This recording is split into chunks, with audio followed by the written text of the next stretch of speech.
এইভাবে সখীরা তারা ঘাটে এসে উপস্থিত হয়েছে। এসে দেখতে পাচ্ছে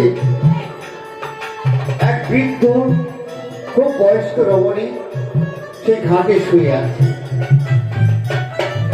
তাই বেহালা বলছে সখীকে, সখী রে সখী, বল সখী। ওই দূরে দেখতে পাচ্ছিস একটি বুড়িমা শয়ন করে রয়েছে সখী। হ্যাঁ সখী। ওই বুড়িমাকে একটু সরে যেতে বল না সখী। বেশ সখী।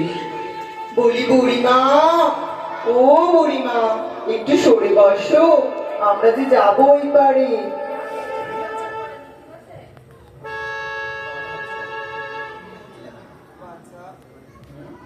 বাচ্চা, আমি হচ্ছে একটি বয়স্ক বুড়ি মানুষ, অনেক কষ্ট করে এসেছে এই কামড়ে স্নান করবো বলে আমি সরতে পারছি না। তোর একটু অন্য ঘাটে যা মা।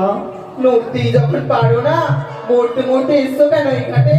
সরে যাও বলছি। শোন মা, বয়স্ক মানুষদের দেখলে এইভাবে বলতে নেই। তোরাও একদিন বয়স্ক হবি, তখন তোরাও বুঝবি যে বয়স্ক হলে মানুষ কিরকম বলতে নেই।